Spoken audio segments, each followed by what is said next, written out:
Assalamualaikum warahmatullahi ta'ala wabarakatuh.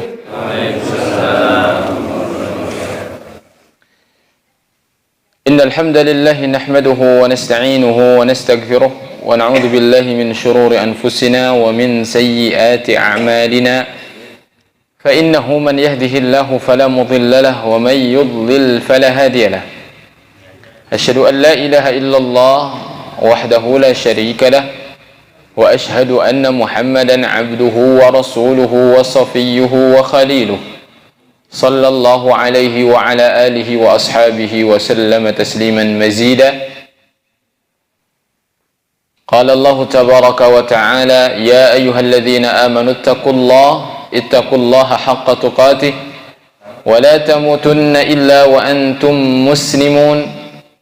وقال تبارك وتعالى يا أيها الناس اتقوا ربكم الذي خلقكم من نفس واحدة وخلق منها زوجها وبث منهما رجالا كثيرا ونساء واتقوا الله الذي تساءلون به والأرحام إن الله كان عليكم رقيبا وقال يا أيها الذين آمنوا اتقوا الله وقولوا قولا سديدا يصلح لكم أعمالكم ويغفر لكم ذنوبكم ومن يطع الله ورسوله فقد فاز فوزا عظيما. أما بعد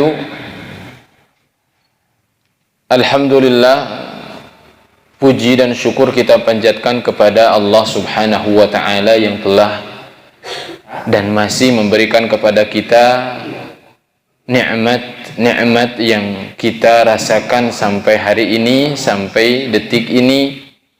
Di antaranya adalah nikmat kita diberikan agama yang mulia, agama yang Allah ridai ini, yaitu agama Islam.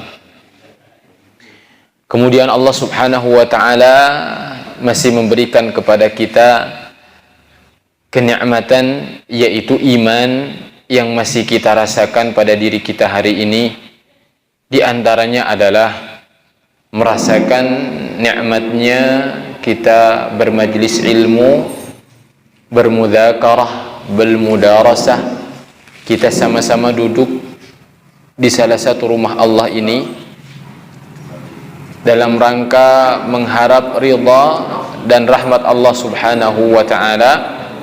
Mudah-mudahan apa yang kita harapkan dari rahmatnya, dari kasih sayang Allah, dari curahan keberkahannya, mudah-mudahan kita dapat mendapatkannya melalui majelis kita ini pada malam hari ini. Amin ya rabbal alamin. Sebelum kajian dimulai, insyaallah pada malam hari ini kita akan meneruskan tafsir. Dan kita akan mulai dari tafsir surah An-Nas, ya. Mulai dari juz 30, dari paling akhir, yaitu surah An-Nas. Namun sebelum kita lanjut, saya tidak lupa ya, yang bulan lalu yang jawab pertanyaan ya, kalau tidak salah dari ibu-ibu ya. Dari yang jawab pertanyaan, saya menjanjikan ada hadiah, gitu kan ya. Ada nggak ibunya? Oh ya, taib. Hadir ya Bu ya, alhamdulillah. Saya juga alhamdulillah tidak lupa. Taib. Ini ada buku ya. Boleh sama bapak saja nanti dikesanakan. Bapak, ibu di sana aja, nggak usah kesini. Iya, semoga bermanfaat. Ya, insyaallah. Wa iyyakum. Taib.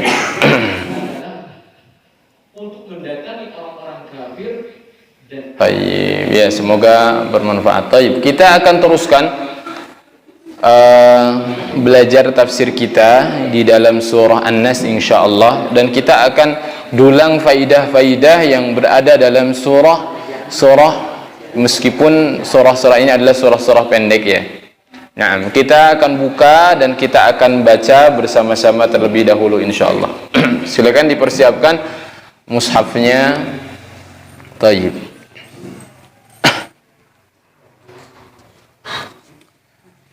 أعوذ بالله من الشيطان الرجيم. أعوذ بالله من الشيطان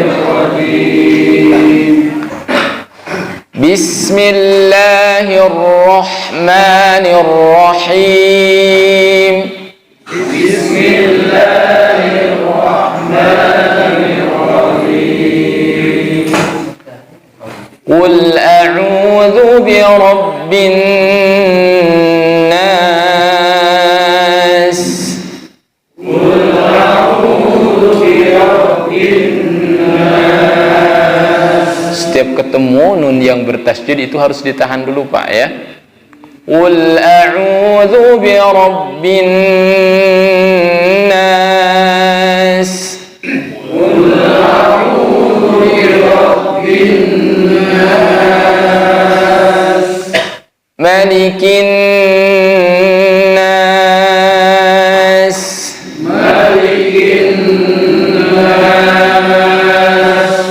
Ilahin nas. Ilahin nas. Min syarril waswasil khannas.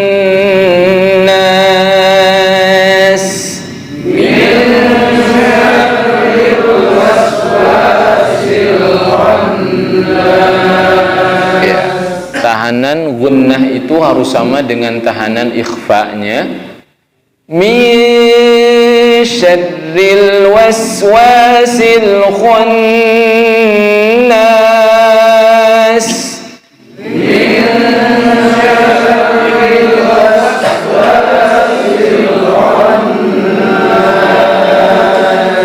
Alladhi yuwaswisu fi sudurin nas. Alladhi yuwaswisu fi sudurin nas. Minal jinnati wan nas. Minal jinnati wan nas. Ditahan nun yang pertama dan nun yang kedua. Minal jinnati wan nas. Tayyib. Ikhwah wal akhwat, para bapak dan para ibu yang dirahmati oleh Allah Subhanahu wa taala, surah An-Nas. Ya, judulnya surah An-Nas. An-Nas itu adalah manusia. Surat ini diturunkan di Madinah. Termasuk surah Madaniyah, afwan. Ya, bukan di Madinah. Yaitu surah yang diturunkan oleh Allah Subhanahu wa taala pasca hijrah Nabi sallallahu alaihi wasallam ke Madinah. Dan satu paket dengan surah setelahnya nanti, yaitu surah Al-Falaq. Dengan surah Al-Falaq. Dan surah An-Nas beserta surah Al-Falaq ini dinamai oleh para ulama dengan Al-Mu'awwidhatain. Apa Pak? Al-Mu'awwidhatain. Artinya adalah dua surah pelindung. Dua surat pelindung. Al-Mu'awwidhatain. Jika kita perhatikan, maka ayat ini berbicara yang pertama adalah perintah-perintah Allah Subhanahu wa taala untuk kita sebagai manusia agar berlindung, memohon, meminta kepada Allah Subhanahu wa taala. Yang pertama, seperti yang tercantum di sini, qul a'udzu birabbin nas. Katakan wahai Muhammad, olehmu. Apa yang harus dikatakan oleh nabi kita Nabi Muhammad sallallahu alaihi wasallam? Beliau diperintahkan untuk mengatakan a'udzu birabbin nas. Aku berlindung dengan Rabbnya manusia. A'udzu itu adalah bentuk memohon pertolongan kepada Allah, namun lebih khususnya dinamakan dengan isti'adzah. Isti'adzah. Apa itu isti'adzah? Isti'adzah itu meminta perlindungan Kalau meminta perlindungan berarti biasanya sesuatu yang dikhawatirkan itu belum turun. Betul? Kita takut sesuatu itu menimpa kita, maka kita diperintahkan untuk beristi'adzah, memohon perlindungan. Karena di dalam bentuk-bentuk memohon pertolongan kepada Allah itu ada juga yang namanya istighatsah. Ya kan? Istighatsah apa? Istighatsah adalah meminta pertolongan kepada Allah untuk mengangkat bala musibah yang telah turun musibahnya, kemudian meminta kepada Allah agar diangkat. Nah, kalau ini kita memohon perlindungan kepada Allah Subhanahu wa taala dari sesuatu. Apa sesuatu itu nanti akan disebutkan dan akan dijelaskan, ya. Qul a'udzu birabbin nas. Satu adalah kita meminta perlindungan kepada Rabbnya manusia. Maksud Rabb di sini adalah pencipta dan pengatur. Apa? Pencipta dan pengatur. Ya, jadi yang lebih bagusnya dicatat, ya. Faedah-faedah seperti ini. Rabb di sini Tuhan kalau terjemahannya. Namun Rabb di sini adalah pencipta dan pengatur. Pencipta dan pengatur. Kemudian juga Allah menyebutkan tentang dirinya yang harus diminta pertolongan, yaitu dirinya Allah Subhanahu wa taala, dengan menyebutkan Malikin Nas, yaitu rajanya atau yang merajai manusia. Sifat raja itu apa? Sifat raja itu adalah mengatur, menyuruh, betul nggak? Itu raja. Dan setiap raja harus ditaati, harus dihormati. Jadi Allah di sini menyebutkan yang pertama Rabb. Apa itu Rabb tadi? Pencipta dan pengatur. Mohon dipahami, karena kita belajar, kalau belajar tafsir itu, kalau hanya sekedar kita mencatat, kita mengetahui maknanya, itu kurang memberikan efek. Harus disertai dengan tadabbur. Dimana kalau kita baca nanti, baca surah An-Nas, diharapkan itu kita tahu dulu maknanya, tahu apa maksudnya, kemudian apa yang diinginkan oleh Allah dari sana itu. Ya, sehingga diharapkan memberikan efek. Kalau dalam beribadah semakin khusyuk ibadahnya. Ini harapannya kita belajar tafsir Al-Quran. Jadi yang kedua ini adalah raja yang merajai manusia, al-mutasarrif, yang dia memiliki hak untuk mengatur, untuk berbuat, untuk memerintah, dan untuk melarang. Itu adalah raja. Itu adalah raja. Ya, Malikin Nas. Malikin Nas. Al-mutasarrif fi kulli syu'unihim, al-ghaniyyu anhum. Dan raja, ya, raja yang betul-betul raja adalah raja yang tidak membutuhkan kepada siapapun, dan itu Allah Subhanahu wa taala. Bedanya raja dunia dengan raja, yaitu Allah Subhanahu wa taala, raja yang merajai seluruh makhluk, adalah kalau raja itu butuh rakyat, kalau raja dunia. Tapi kalau Allah Subhanahu wa taala disebutkan di sini al-ghaniyyu anhum, yang tidak membutuhkan kepada mereka, kepada makhluk. Jadi murni Allah itu menciptakan kita itu adalah kehendak Allah Subhanahu wa taala. Allah nggak butuh dengan kita. Allah memerintahkan kita untuk beribadah, dan itu murni supaya kita mendapatkan kebaikan selanjutnya dari Allah, yaitu jannah, yaitu surga. Nah, kemudian sifat yang ketiga, karena hanya ada 3 saja di sini disebutkan. Yang ketiga adalah ilahin nas, sesembahannya manusia. Ilahin nas, sesembahannya manusia. Kalau sudah berbicara tentang sesembahan, maka kesananya adalah aktivitas yang termasuk ke dalam aktivitas ibadah. Karena ibadah itu kan menyembah, betul tidak? Maka sesuatu apapun kalau sudah dikatakan ini adalah ibadah, kita sudah tahu dong ibadah itu apa kemarin, ya kan, definisinya, kemudian tanda-tandanya, diantaranya Allah memerintahkannya dan Allah mencintainya, diikuti, Allah memuji para pelakunya. Kalau itu sudah ada dalam sesuatu, maka sesuatu itu menjadi ibadah. Berarti kalau sudah menjadi ibadah, tidak boleh diberikan kepada siapa? Selain Allah. Wajib diberikan hanya kepada Allah. Karena dalam surah ini dikatakan ilahin nas, sesembahannya manusia. Namun dalam ayat lain tentunya Allah berfirman dzalika bi annallaha huwal haqq. Jadi sesembahan yang benar, sesembahan yang berhak untuk disembah itu adalah siapa?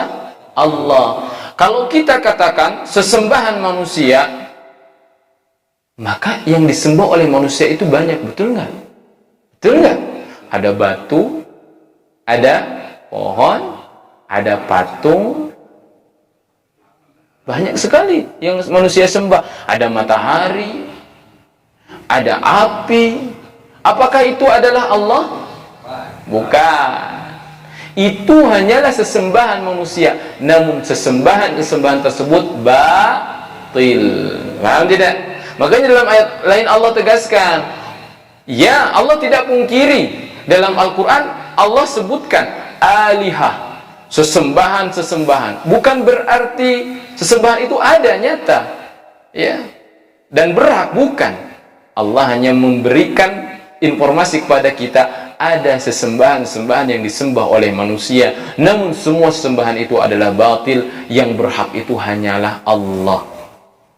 Itulah makna la ilaha illallah. Ya, la ilaha illallah. Jadi kalau yang mengatakan la ilaha illallah tapi masih minta tolongnya ke orang lain, iya kan? Masih nyembah sini, nyembah sana, berarti itu batal la ilaha illallahnya. Tidak sesuai dengan tuntutan dari la ilaha illallah. Konsekuensi la ilaha illallahnya itu dilanggar oleh dia. 3. Ayo kita renungi 3 ini. Rabbun nas, Malikin nas, Ilahin nas. Ketika kita ingin menjadi hamba yang pada akhirnya kita hanya bersimpu di hadapan Allah semata, satu, kita harus yakin dulu siapa yang nyiptain kita. Betul nggak? Siapa yang nyiptain kita dan untuk apa kita diciptakan? Ya. Kemudian siapa yang ngatur kita selama ini sampai kita masih sehat, sampai kita masih beraktivitas ini? Jangan kita mengira kita ini terlepas dari pantauan Allah, dari pengaturan Allah subhanahu wa ta'ala. Ya. Baik. Nah, yang kedua adalah raja. Raja itu tadi sifatnya melarang dan memerintah. Berarti kalau kita ingin menjadi hamba Allah, kita harus siap untuk taat. Kita harus siap untuk diperintah. Dan jika ada larangan, maka kita juga harus siap untuk dilarang. Ya, maka Allah berfirman dalam ayat yang lain, "Ma kana limu'minin wala mu'minatin idza qadallahu wa rasuluhu amra an yakuna lahumul khiyaratu min amrihim." Tidak sepantasnya bagi mukmin laki-laki dan mukmin perempuan, kalau Allah dan Rasulnya sudah menetapkan satu perkara, mereka punya pilihan selain dari pilihan Allah dan Rasulnya. Ya, jadi tips untuk menjadi hamba Allah itu ternyata dalam surah An-Nas itu sudah terkonsep. Kalau kita masih mengedepankan keinginan kita bukan keinginan Allah, Allah perintahkan harus makan yang halal, malah kita makan yang haram juga, berarti kita tidak taat. Kita nggak bisa menjadi hamba Allah. Ya, kita nggak bisa setelahnya itu menghambakan diri kepada Allah dengan sebenar-benar penghambaan. Ya kan? Allah memerintahkan ini namun kita tidak lakukan. Di antaranya kewajiban-kewajiban. Di antaranya adalah mentauhidkannya, mengesahkannya dalam semua peribadahan kita hanya kepada Allah. Kita harus lakukan itu. Ya, kita harus lakukan ibadah tersebut hanya kepada Allah Subhanahu wa ta'ala. Nah, berikutnya yaitu ayat yang keempat, min syarril waswasil khannas. Ya, dari keburukan waswas al-khannas. Apa itu al-khannas? Al-khannas itu adalah ar-raja', yang suka balik lagi, pergi balik lagi, itu al-khannas dikatakan oleh para ulama itu. Kenapa demikian? Karena perintah berlindung dari waswasnya al-khannas, yaitu syaitan. Dan khannas itu tadi ar-raja', yaitu yang suka bolak-balik. Dikatakan oleh para ulama, kenapa dikatakan ar-raja' al-khannas? Karena syaitan itu, dia sifatnya itu, kalau hamba itu berzikir ingat Allah Subhanahu wa ta'ala, maka dia kabur. Ketika hamba itu lalai, dia akan langsung balik lagi. Ya, dia akan langsung balik, terus begitu. Terus dia bolak-balik. Dan Allah Subhanahu wa ta'ala sebutkan di sini keburukan waswas, bukan waswas. Karena kalau waswas syaitan itu adalah pasti. Syaitan itu memang tugasnya begitu. Iblis itu kerjaannya begitu. Membisikkan kepada manusia, kepada hati manusia waswas. Kita tidak diperintahkan untuk berlindung dari waswasnya, tapi dari keburukan waswas tersebut. Dari keburukan waswas tersebut. Itu dikatakan oleh para ulama. Balaghahnya Al-Quran, di mana Al-Quran ini adalah langsung mencapai jantungnya. Ya, nggak bertele-tele, langsung adalah syarnya, keburukannya. Karena dikatakan oleh para ulama rahimahumullahu ta'ala bahwasanya waswas itu adalah senjata yang paling dahsyat, pengaruhnya yang paling banyak digunakan oleh syaitan laknatullah alaihim. Apa itu? Penyakit waswas. Penyakit waswas. Ya, waswas itu ada, nyata. Waswas itu bisa menjadikan levelnya dia ragu terhadap agamanya. Kira-kira orang bisa murtad karena apa? Karena waswas dalam dirinya. Ada yang membisiki kepada dia, agama kamu itu salah. Agama yang benar itu agama itu. Ya, itu syaitan. Paling rendahnya waswas tersebut menjadikan seseorang itu ragu dengan agamanya. Dan ada, Pak, Bu, yang diserang oleh waswas, yang tadinya rajin beribadah, dia menjadi putus asa karena diberikan waswas oleh syaitan. Yang dia itu rajin beribadah, dia melakukan dosa, syaitan mengatakan kamu gak bakalan diampuni dosa kamu. Akhirnya dia putus asa. Orang yang selalu melakukan dosa, syaitan kasih bisikan-bisikan, percuma kamu tobat gak bakalan diampuni. Akhirnya dia gak mau bertobat kepada Allah Subhanahu wa ta'ala. Banyak sekali waswas ini. Ya. Makanya dikatakan min syarril waswasil khannas alladzi yuwaswisu fi sudurin nas. Tempat syaitan memberikan waswas kepada manusia itu adalah sudur. Apa sudur itu? Hati. Hati kita itu dikatakan oleh ulama tadinya itu kosong. Tidak ada apa-apa, ya, bersih. Kemudian syaitan ini tidak lantas mengambil tangannya dirantai, ayo kamu ya ke tempat perzinahan, perjudian. Enggak gitu, enggak ada kita yang mendapatkan seperti itu oleh syaitan, enggak ada. Ya, enggak ada. Tapi kebanyakan kita seolah-olah sukarela. Sukarela apa? Sukarela menjawab seruan syaitan. Itu sudah dipastikan oleh Al-Quran di dalam khutbahnya iblis di dalam Al-Quran, yang bunyinya itu Innallaha wa'adakum wa'dal haqqi wa wa'adtukum. Itu iblis. Tapi Allah yang ceritakan dalam Al-Quran, nanti iblis itu berkhutbah di hadapan seluruh makhluk yang disesatkan oleh dia, dari Adam sampai hari kiamat. Sungguh Allah telah menjanjikan kepada kalian janji yang benar, dan aku pun memberikan janji kepada kalian, namun aku mengingkari janji tersebut. Fama kana li 'alaikum min sultan. Sebetulnya aku tidak memiliki upaya, daya apapun atas kalian. Tadi maksudnya tidak bisa itu iblis yang merantai kita, diajak, diseret kita ke tempat haram. Ya kan, nggak bisa, nggak begitu. Ya, iblis secara terang-terangan jujur, aku tidak memiliki daya. Ya, illa an da'autukum fastajabtum li. Kecuali aku tuh hanya menyeru kalian, hei, ayo lakukan ini. Coba bayangkan, indah kan, enak kan, udahlah nanti gampang, tinggal tobat aja, gitu kan? Tuh, fastajabtum li, kata iblis. Ini iblis loh, dedengkotnya, rajanya yang bilang. Kemudian kalian memenuhi panggilanku. Dia bilang, sangat menyakitkan sekali. Fala talumuni. Kalau begitu, jangan sekali-kali kalian mencelaku.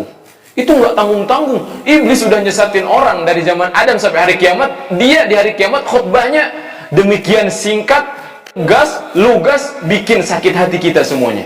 Fala talumuni walumu anfusakum. Jangan kalian celak saya, celaklah diri-diri kalian. Ma ana bimusrihikum wa ma anta bimusrikhi.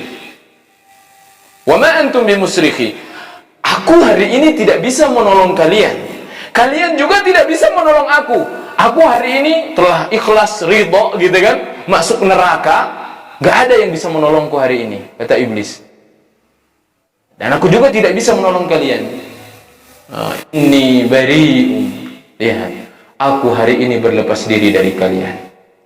Lihat, itu karena apa? Was-was. Was-was doang yang dimasukkan ke dalam hati manusia. Ya. Baik ya. Kita lanjutkan setelah azan, insyaallah. Alhamdulillah wassalatu wassalamu ala Rasulillah wa ba'd.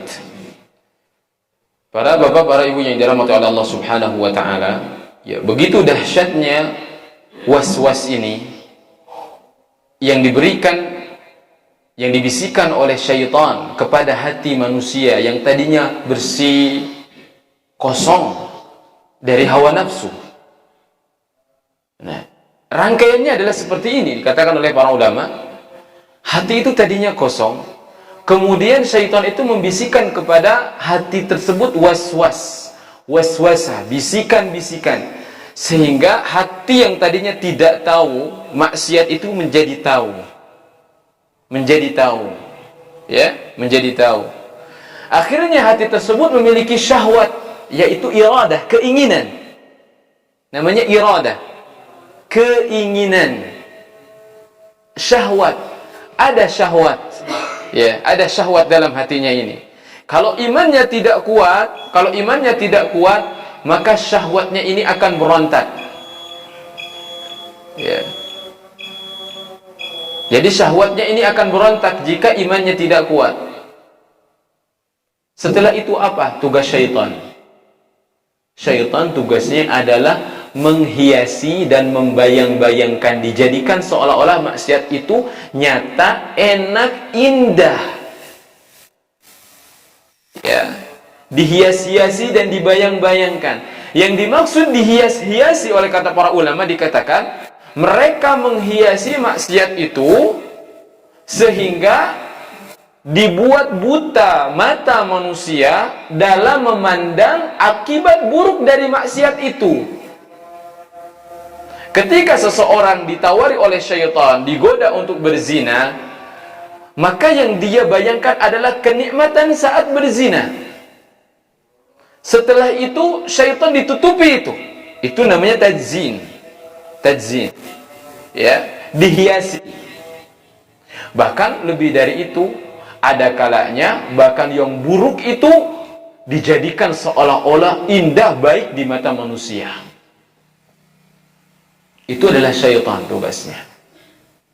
Jika nggak dikekang oleh iman, syahwat ini terus akan memuncak, pada akhirnya kata para ulama akan berubah dari tadinya iradah menjadi azmah. Azmah itu tekad, pokoknya saya harus mendapatkan maksiat tersebut, saya harus merasakan maksiat tersebut, pokoknya. Itu azmah berarti. Bahaya kalau orang sudah level pokoknya saya harus mendapatkan itu, kenikmatan tersebut. Sekali aja, meski bilang ya sekali saja, ya, untuk merasakan, untuk mengecap dulu nikmatnya maksiat tersebut, karena dibayang-bayangi oleh syaitan. Akhirnya akan menjerumuskan hamba tersebut ke dalam maksiat tersebut, ya, karena dihiasi oleh syaitan. Dan jika manusia itu, jiwa itu malas untuk melakukan maksiat, paham? Dia sedang enjoy, tidak melakukan apa-apa, tidak melakukan maksiat, maka syaitan akan mengirim pasukannya untuk memberikan kegelisahan dalam dirinya. Kadang kala orang tuh nggak maksiat, dia gelisah. Nggak buat dosa itu dia gelisah. Ya, dia udah biasa satu kali berzina, kemudian nggak berzina itu gelisah hati dia. Gelisah. Ada sesuatu yang dia sulit untuk ungkapkan, gelisah. Itu disebutkan oleh para ulama. Karena Allah berfirman dalam Al-Quran, Alam tara anna arsalna syayatina ala al-kafirina ta'uzzuhum azza. Tidaklah engkau melihat, wahai Muhammad, bahwasanya kami menjadikan syaitan, mengutus syaitan itu adalah untuk mendatangi orang-orang kafir dan agar mereka bersungguh-sungguh dalam melakukan kemaksiatan. Bahaya. Jadi orang yang kadangkala kita sedang ya tidak melakukan maksiat, tiba-tiba muncul rasa itu karena pernah merasakan nikmatnya maksiat tersebut, dibangkitkan lagi oleh syaitan. Jangan sampai diam tidak bermaksiat, maka syaitan akan membuat hati seorang gelisah. Kemudian setelah itu dia melakukan maksiat, sebentar seolah-olah setelah maksiat itu hatinya apa? Kayak udah mendapatkan. Setelah itu gelisah lagi. Gelisah lagi. Maksiat yang pertama dia masih astagfirullah. Maksiat yang kedua astagfirullah. Setelah berulang-ulang maksiat, kok kemarin saya istighfar, kemarin juga saya istighfar, tapi gini lagi. Akhirnya mau mengucapkan istighfar itu sulit, susah, berat. Itu tandanya orang yang sudah terjerumus dalam kubang maksiat yang sangat dalam. Ya. Ini bahaya sekali. Dari mana tadi asalnya? Dari was. Ya, makanya ketika ada keinginan bermaksiat itu harus langsung dipotong. Langsung dilawan dengan amal saleh. Supaya apa? Supaya kita merasakan manisnya amal tersebut. Ya, begitu. Karena ketika seorang sudah merasakan manisnya iman, dia pun tidak mau melepaskan manisnya iman tersebut. Ya, alladzi yuwaswisu fi sudurin nas minal jinnati wan nas. Dan dikatakan oleh Allah Subhanahu wa taala bahwasanya syaitan itu adalah dari kalangan jin dan juga dari kalangan manusia. Wa kadzalika ja'alna likulli nabiyyin aduwan syayatinal insi wal jin yuhi ba'duhum ya ila ba'din zukhrufal qawli ghurura.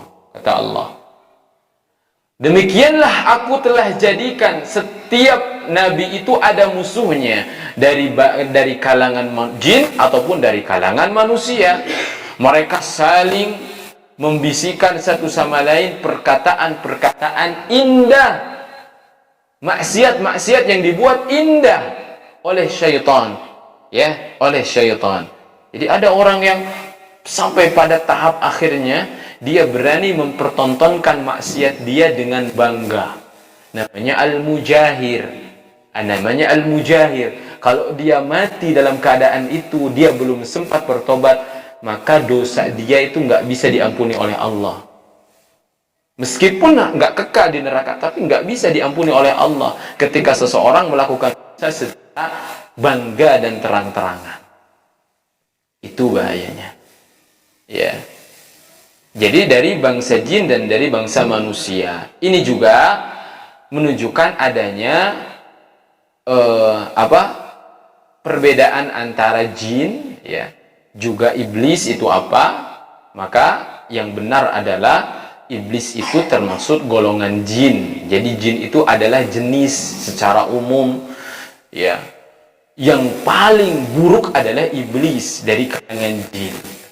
Adapun jin-jin yang lainnya sebagaimana yang pernah kita bahas pertama kali pertemuan kita, ada jin yang baik, ada jin yang buruk. Jin yang buruk ini yang disebut juga syaitan. Sama manusia yang buruk juga disebut syaitan. Tapi ada juga yang mengatakan bahwasanya ini minal jinnati wan nas ini adalah yang disesatkannya. Yang disesatkannya. Gitu. Sama seperti alladzi yuwaswisu fi sudurin nas. Di dalam ayat yang kelima, yang disesatkan itu adalah manusia. Kalau jin gimana? Jin gimana? Jin juga sama disesatkan juga oleh jin yang buruknya, oleh iblis sama. Begitu, ya. Para ulama ada yang mengatakan yang dimaksud jin dan manusia ini adalah syaitan dari bangsa jin dan manusia, atau yang disesatkan itu adalah bangsa jin dan juga bangsa manusia. Oleh siapa? Ya, sama. Karena banyak juga pada faktanya ternyata jin-jin itu yang mereka sesat belajar kepada siapa? Manusia, kepada manusia. Makanya agama mereka itu, aliran mereka berkelompok-kelompok juga. Tara'iqa qidada dalam surah jin. Mereka itu beraliran-aliran. Ya, beraliran-aliran. Ada yang sesatnya, ada Yahudinya, ada Nasraninya, ada Majusinya. Sama jin juga seperti itu. Tayyib, ya. Nah, ini surah An-Nas. Ya, waktunya masih lumayan ya. Setengah 8 biasanya kita kan. Tayyib. Kita akan masuk ke dalam surah Al-Falaq karena ini satu paket. Namanya tadi apa? Al-Mu'awwidhatain, dua surat pelindung. Dua surat pelindung. Kita akan baca lagi. Bismillahirrahmanirrahim. Bismillahirrahmanirrahim. Qul a'udzu birabbil falaq. Qul a'udzu birabbil falaq. Min syarri ma khalaq. Min syarri ma khalaq. Wa min syarri ghasiqin idza waqab. Wa min syarri ghasiqin idza waqab. Wa min syarri naffatsati fil 'uqad.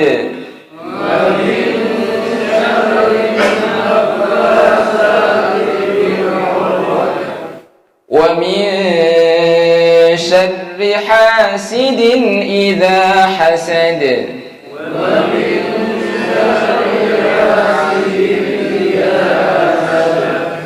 Baik. Surah Al-Falaq sama dengan surah An-Nas.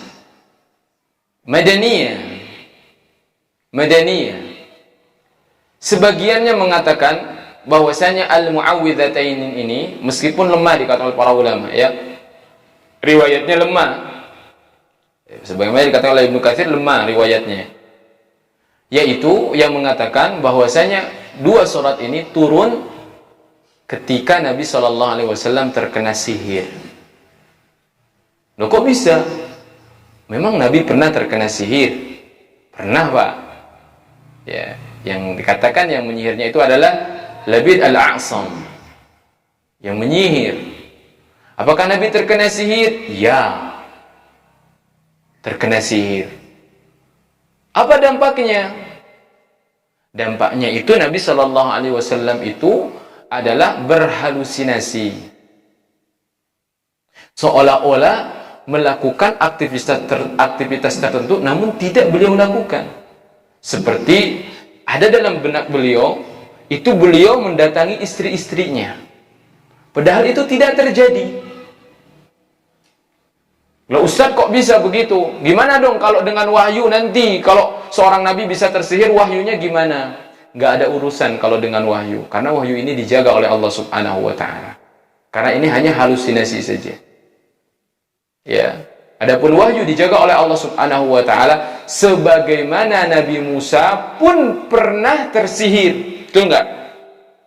Pernah tersihir. Al-Quran yang mengatakan itu. Qala bal alqu. Ya. Kata Nabi Musa, kalianlah yang harus melemparkan kepada sihir-sihirnya Fir'aun. Fa idza hibaluhum wa 'asiyuhum yukhayyalu ilaihi annaha min sihrihim annaha tas'a. Ketika mereka melemparkan tali-tali dan tongkat-tongkat para penyihir itu, fa idza hibaluhum wa 'asiyuhum, tali-tali dan tongkat-tongkat mereka itu, maka di mata Musa ini seperti merayap dengan cepat. Padahal nggak berubah jadi apapun, tetap tongkat dan tetap tali. Namun lihat, min yukhayyalu ilaih, jadi halusinasi Nabi Musa, min sihrihim, akibat sihirnya tukang sihir tersebut, annaha tas'a, jadi ular. Ya kan? Namun kan dibalas oleh Allah Subhanahu wa Ta'ala. Qala, dia diberikan untuk dilempar tongkat Nabi Musa, namun akhirnya menjadi ular beneran. Ya kan? Kalau itu ular beneran, buktinya apa? Tukang sihirnya apa? Langsung sujud. Ya, kami tuh tukang sihir, ahli sihir, kami bisa membedain mana ular beneran, mana ular jadi-jadian gitu. Makanya langsung sujud. Beriman, amanna bi rabbi Harun wa Musa. Kami beriman dengan Rabbnya Harun dan Musa. Ini mah ular beneran. Dimakan itu tali-tali sama tongkat-tongkat oleh ularnya Nabi Musa. Iya kan? Seperti itu. Namun dasar Fir'aun nggak mau bertaubat dia. Tukang sihirnya udah beriman, karena dia cerdas Fir'aun itu. Ya kan? Ahli diplomasi itu Fir'aun itu. Dia bilang apa? Oh, Musa ini ternyata adalah guru kalian. Kalian sedang membuat apa? Konspirasi di hadapan saya. Kalian murid-murid Musa, dan sekarang supaya saya beriman kepada Musa, kalian buat hal semacam ini. Itu jahatnya Fir'aun. Ya kan? Kembali lagi, berarti Nabi ini bisa tersihir, namun atas izin Allah, dan juga ada hikmah di balik itu semua. Coba bayangkan hikmahnya apa? Kalau Nabi saja Pak bisa tersihir, apalagi kita. Makanya orang bilang, oh masa hafid Quran tersihir sih? Ya kan? Ustadz masa kena? Nabi loh. Itu atas izin Allah Subhanahu wa Ta'ala, atas hikmah yang Allah Subhanahu wa Ta'ala kehendaki juga. Namun ya, riwayat yang mengatakan bukan tersihirnya, bukan. Riwayat yang mengatakan bahwasanya kedua surat ini turun ketika Nabi tersihir sehingga Nabi baca kemudian sembuh. Itu tuh lemah. Ya, riwayatnya. Tapi Nabi tersihir ya, itu adalah benar adanya. Nah, seperti itu. Taib. Makanya diperintahkan oleh Allah Subhanahu wa Ta'ala dalam ayat ini, Allah memerintahkan, qul, katakan Muhammad, a'udzu birabbil falaq. Aku berlindung kepada Allah dari al-falaq. Kayaknya ada judul film namanya apa? Falaq. Falaq itu apa? Iblis kan? Syaitan. Namun falaq di sini sebagaimana yang dikuatkan oleh Ibnu Katsir juga, ya, dan juga oleh Imam Ibnu Jarir At-Tabari dan juga oleh Al-Imam Al-Bukhari, al-falaq di sini adalah as-subah. Apa? Waktu subuh. Allah berfirman, falikul isbah, yang membuka waktu subuh. Al-falaq itu adalah waktu subuh. Maka kita diperintahkan oleh Allah Subhanahu wa Ta'ala, qul ya Muhammad a'udzu wa a'tasimu bi rabbil falaq wa huwa as-subh. Katakan Muhammad, aku berlindung, memohon perlindungan dari Rabbnya subuh, ya, wahwa as-subah. Dari Rabbnya subuh, pemilik subuh, waktu subuh, yaitu Allah Subhanahu wa ta'ala.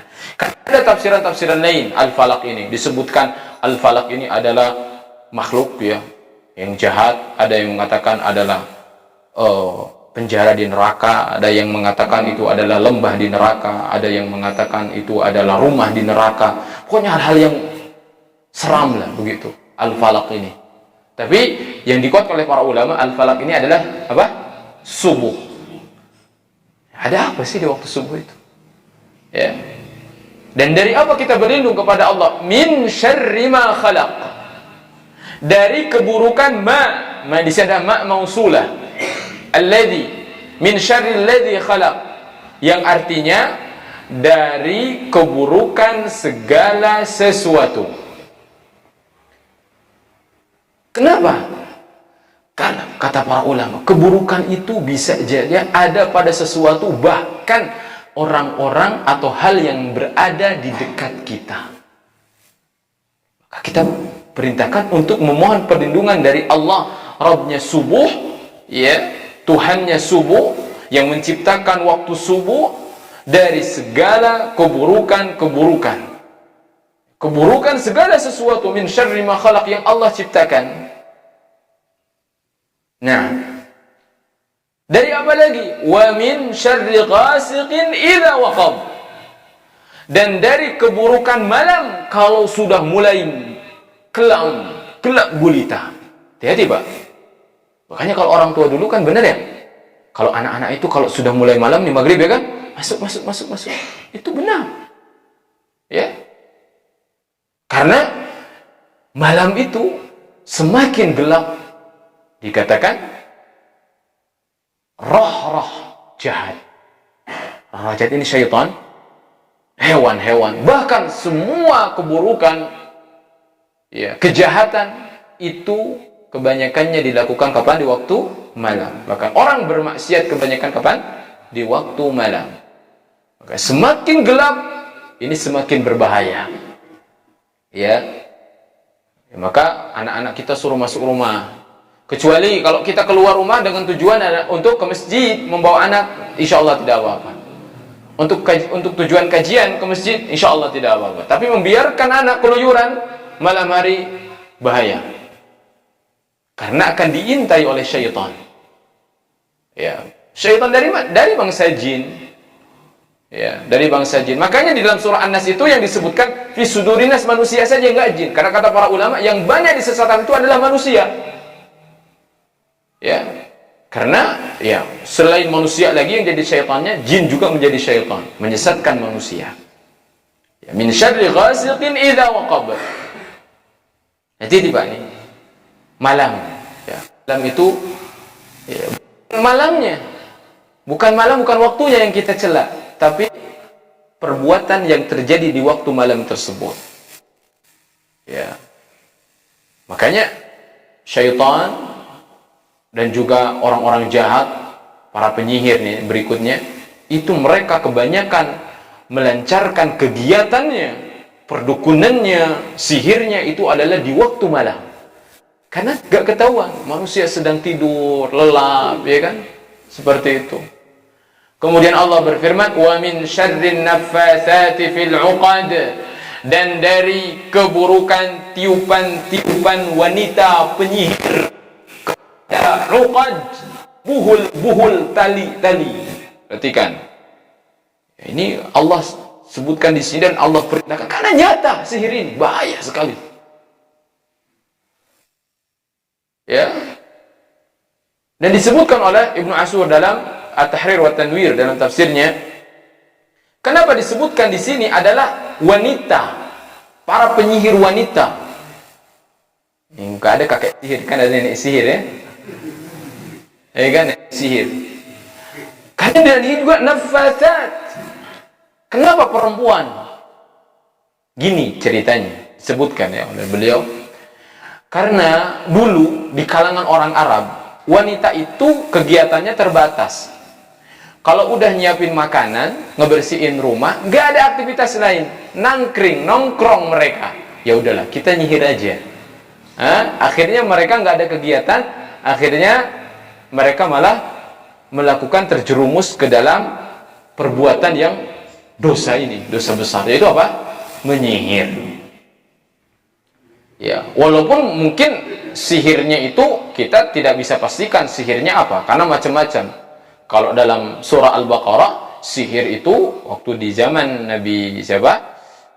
Sulaiman itu yang disebutkan, ya, yang ada malaikat yang turun ke Babil, Harut dan Marut, nyamar jadi manusia, kemudian ngajarin sihir, tapi diperingatkan dulu sebelumnya, kami ini adalah ujian dari Allah Subhanahu wa Ta'ala, jangan belajar sihir. Kalau kalian belajar sihir, kalian kafir. Ternyata Yahudi tetap aja belajar sihir, pengen gitu kan.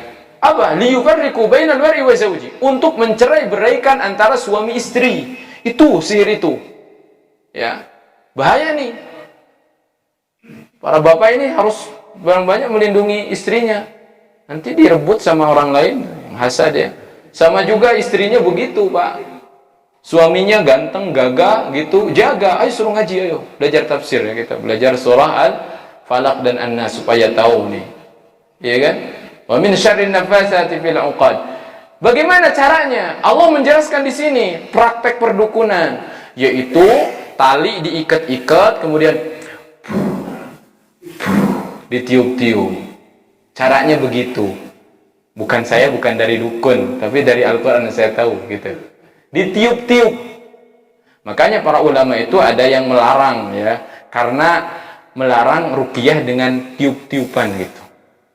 Kenapa? Ini kata mirip dengan praktek perdukunan. Tapi itu juga dibantah oleh Al-Imam Al-Qurtubi. Karena Rasulullah pun juga pernah begitu. Rasulullah juga di dalam meruqyah, ya kan, bahkan mengajarkan kepada kita ketika mau tidur bagaimana? Tiup kan? Tiup-tiup. Jadi nggak masalah. Tiup. Memang itu berpengaruh sekali. Ya, jangan anggap enteng seperti itu. Sihir itu dahsyat, tapi dengan izin Allah Subhanahu wa Ta'ala, ya. Ya begitu. Ada juga yang mengatakan, kenapa disebutkan nafasat? Wanita penyihir. Wanita itu kalau sudah buat sihir, sihirnya lebih galak, para ulama. Lebih dahsyat. Bayang gak, Pak? Kalau wanita udah sakit hati. Hasad semuanya keluar, muncul dia. Ketika niupnya juga beda mungkin ya.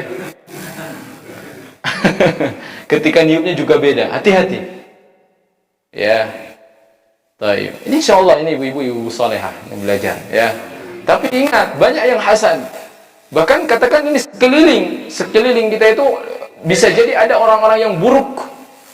Ya. Lihat, wa min syarri nafatsati fil 'uqad wa min syarri hasidin idza hasad. Satu paket, Pak. Sihir ini muncul karena apa? Hasad. Hasad itu ada. Dan hasad itu disebutkan di sini karena maksiat yang pertama kali terjadi di langit dan di bumi adalah hasad. Iblis hasad kepada Nabi Adam alaihissalam, gak mau sujud. Allah berfirman, qala ma mana'aka an tasjuda idh amartuk. Kenapa kamu menolak untuk bersujud padahal aku memerintahkan kamu, hai iblis? Iblis menjawab dengan pedenya, qala ana khairum min, aku lebih baik dari Adam. Khalaqtani min nar wa khalaqtahu min tin. Kau ciptakan aku dari api, kau ciptakan Adam dari tanah. Ya, namun itu bukan alasan yang dibenarkan, karena ketakwaan seseorang tidak ditentukan oleh jenis penciptaannya. Akhirnya apa? Qala fakhruj minha, keluar kamu dari surga.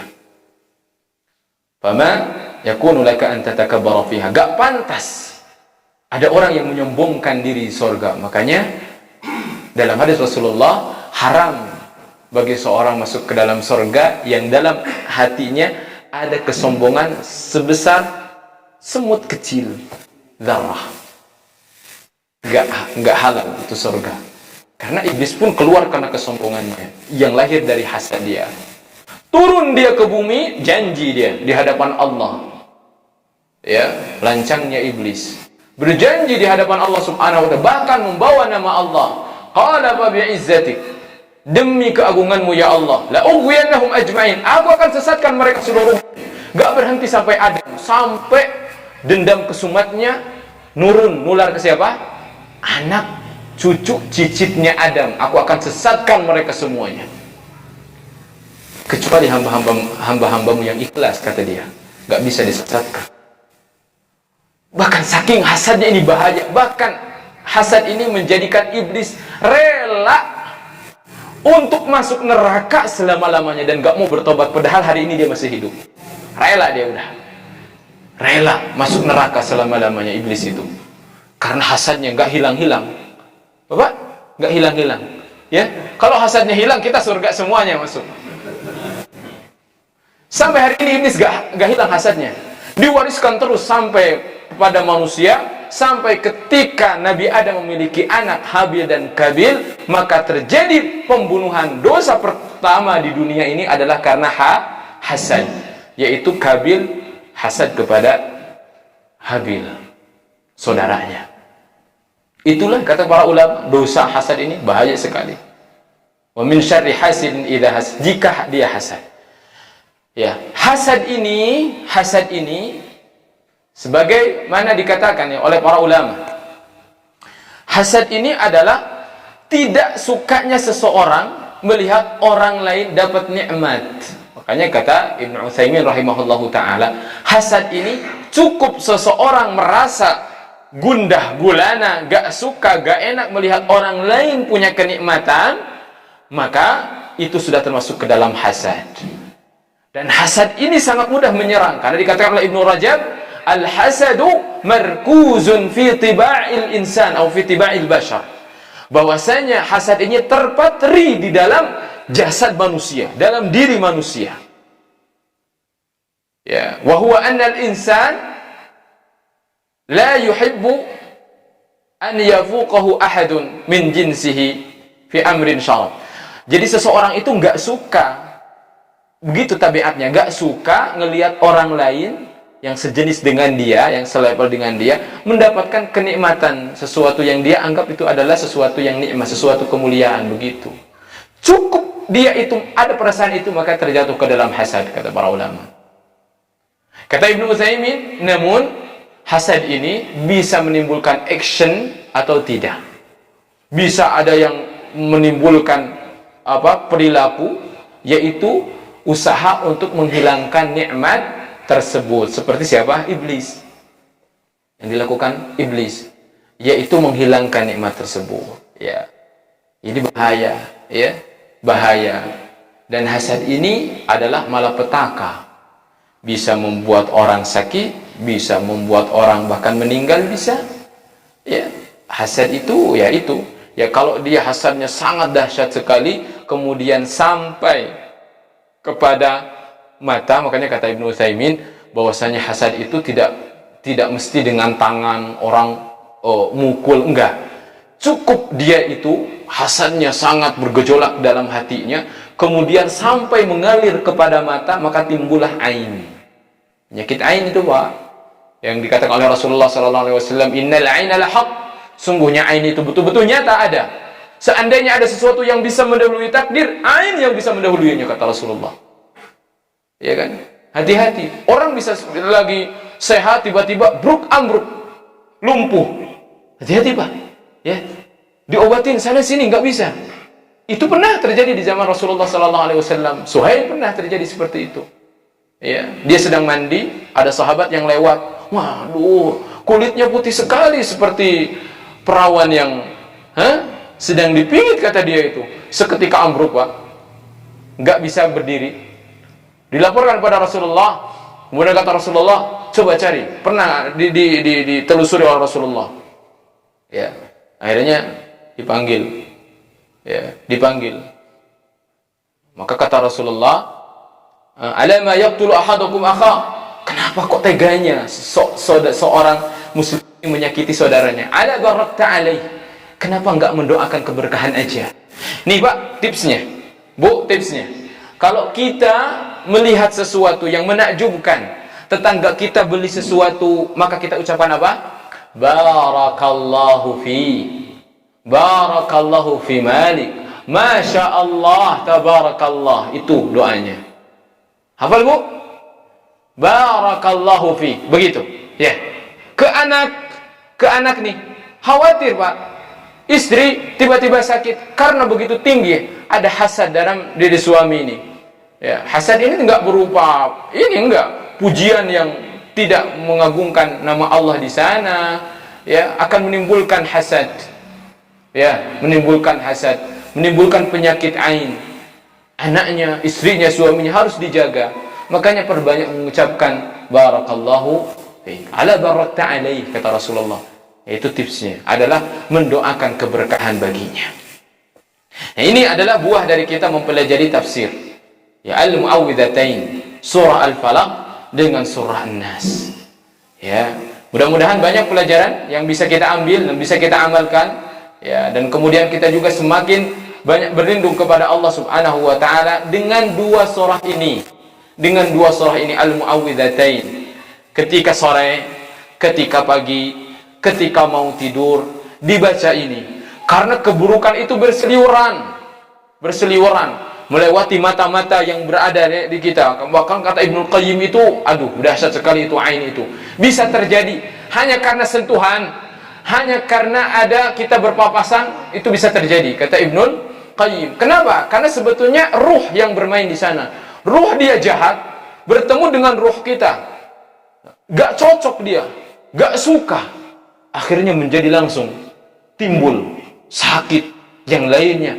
Makanya harus banyak-banyak berlindung kepada Allah Subhanahu wa taala. Dan alhamdulillah, alladzi bi ni'matihi tatimmus shalihat. Allah Subhanahu wa taala, Rabb kita, ya, Tuhan kita, raja yang merajai diri kita, sesembahan kita, memberikan ya surah ini untuk kita jadikan sebagai bahan pelindung, tentu saja dengan izin Allah Subhanahu wa taala. Subhanakallahumma rabbana wa bihamdika asyhadu an la ilaha illa anta astaghfiruka wa atubu ilaik. Assalamualaikum warahmatullahi wabarakatuh.